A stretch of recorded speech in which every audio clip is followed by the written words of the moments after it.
नमस्कार दोस्तों।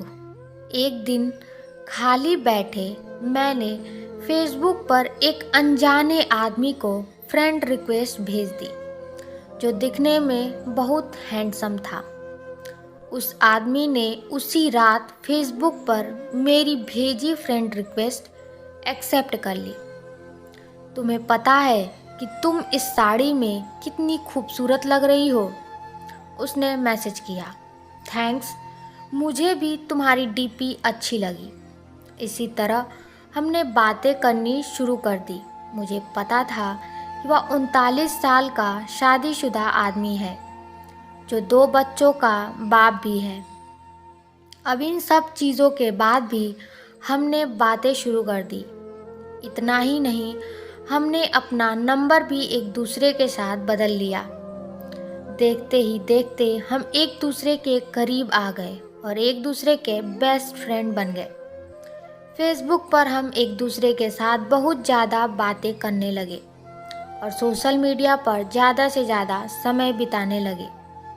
दूसरी ओर उस आदमी को लगने लगा कि हमारे करीब आने से, इतनी बातें करने से वह अपनी बीवी से दूर जा रहा है।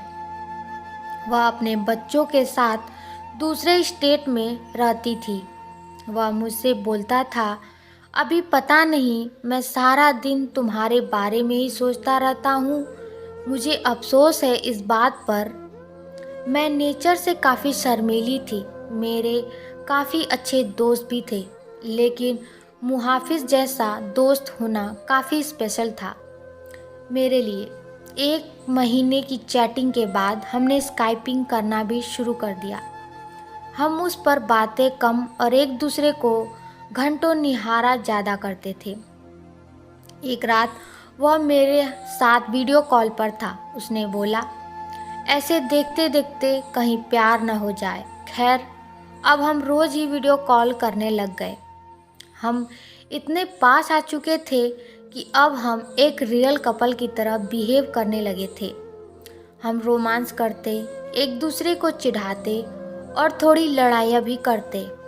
कहने का मतलब था कि एक 17 साल की लड़की को 39 साल के आदमी से प्यार हो गया था। जिस तरह से प्यार की कोई उम्र नहीं होती, उसी तरह से हम दोनों को भी अपना रिश्ता बिल्कुल गलत नहीं लगा। हमें नहीं लगा कि हमने कुछ गलत काम किया है। इसी दौरान इसकी बीवी और बच्चे इससे मिलने आए, पर वह फिर भी मुझसे बातें किया करता था।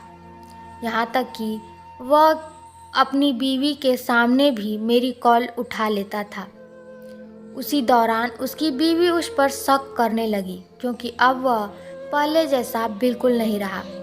एक रात की बात थी, जब ये दोनों बेड पर सेक्स के लिए गए, तभी इनके फ़ोन पर मैंने मैसेज और अपनी फ़ोटो भेजी। इनकी वाइफ ने उठकर फ़ोन जैसे ही खोला, मेरी फ़ोटो उन्हें दिखी। उसकी वाइफ ने कोई रिएक्शन नहीं दिया, बस मुहाफिज को ज़ोर का थप्पड़ मारा और रोने लगी। 3 दिनों के बाद वह घर छोड़कर चली गई। मुझे उसकी वाइफ के लिए काफ़ी बुरा लगा, इसलिए मैंने उससे कई दिनों तक बातचीत बंद कर दी। उसकी वाइफ के जाने के बाद हम फिर से मिले और हमने लॉन्ग ड्राइव पर जाने का प्लान बनाया। उसी शाम उसने मुझे प्रपोज़ किया। मुझे सिर्फ तुम ही चाहिए और कुछ नहीं। अपनी जवानी में मैं काफ़ी सारी लड़कियों से मिला, पर तुम ही एक ऐसी लड़की हो जिसने मेरा दिल चुराया है। वहाँ कुछ देर के लिए शांति छा गई। फिर उसने मुझे आई लव यू बोला। उसकी आंखों में आंसू थे। हम एक दूसरे को किस करना चाहते थे, गले लगाना चाहते थे। दूसरे दिन मुझे एक मैसेज मिला, जिसमें उसने लिखा था, हे डार्लिंग, आई लव यू, लेकिन मेरा परिवार भी है, मेरी कुछ ड्यूटी भी है। यह मेरा तुमको आखिरी मैसेज है। मुझे प्लीज़ कॉल या टेक्स्ट मत करना। मैं तुम्हें ब्लॉक कर रहा हूँ। मुझे ऐसा लगा कि मानो मैं शादी के बाद विधवा बन गई हूँ। मैं बुरी तरह से टूट चुकी थी, काफ़ी परेशान थी। 3 महीने बीत जाने के बाद मैं एक लड़के के साथ रिलेशनशिप में आई। एक दिन मेरे पास किसी दूसरे नंबर से मुहाफिज का मैसेज आया, बानी इज़ दैट यू, प्लीज़ मेरी लाइफ में दोबारा वापस आ जाओ, मैं तुम्हारे बिना नहीं रह सकता। मैं समझ गई कि यह उसी का नंबर है और फूट फूट कर रोने लगी। 1 घंटे की चैटिंग के बाद मेरा दिल फिर से पिघलने लगा। मेरे बॉयफ्रेंड को इन सब चीज़ों के बारे में कुछ नहीं पता था। मैंने उससे सब कुछ छुपा कर रखा था। मैंने उस पूरी रात केवल मुहाफिज से बातें की। एक दिन मुहाफिज ने मुझे अपने घर पर लंच के लिए बुलाया।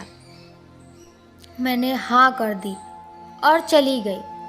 घर जाकर मैंने देखा कि वह खाली था और वहाँ केवल मुहाफिज कोई नहीं था। उसने मुझे अंदर बुलाकर फ्रेश होने के लिए बुलाया। उसने ढेर सारी बातें की और खाने की टेबल सजाई। मेरे लिए यह सब नया था। मैं केवल इधर उधर देख रही थी। तभी अचानक मैं जैसे ही पीछे मुड़ी, उसके होठ मेरे होठ पर थे। हम एक दूसरे को किस करने लगे।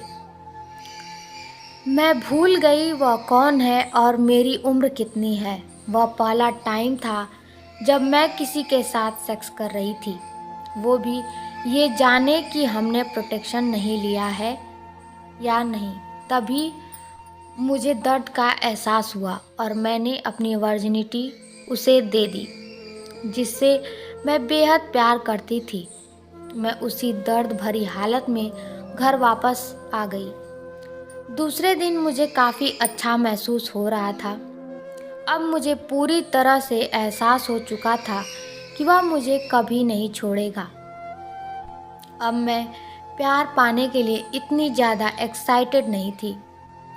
वर्जिनिटी खोने के बाद मेरी सोच काफ़ी बदल गई। मैं एक औरत बन चुकी थी। उस दिन मुझे पता चल चुका था कि प्यार का असली मायना क्या होता है। एक दिन मैंने अपनी फीलिंग्स के बारे में मुहाफिज को बताया और बोला कि मुझे हमेशा के लिए छोड़ दे। उसने कहा कि कोशिश करेगा।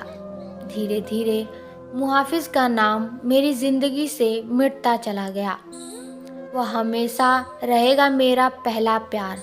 वह हमेशा रहेगा मेरा पहला प्यार। मैंने उसका नंबर डिलीट कर दिया और उसने भी मुझे ब्लॉक कर दिया। मैंने फिर उसे कभी टेक्स्ट करने की नहीं सोची, लेकिन उसकी यादें आज भी मुझे डराती हैं। मैं खुश थी कि मैं इस अजीब से लगने वाले रिश्ते से बाहर आ गई, लेकिन आज भी वह आदमी मेरा पहला प्यार रहेगा। मैं भगवान से दुआ मांगती हूँ कि मुझे जब भी कोई दे तो वह एकदम मुहाफिज जैसा हो। आई होप आप लोग को ये वीडियो पसंद आया हो, तो वीडियो को लाइक और चैनल को सब्सक्राइब करके बेल आइकन ज़रूर दबा दें ताकि हमारी नोटिफिकेशन आपको मिलती रहे। Thank you, bye.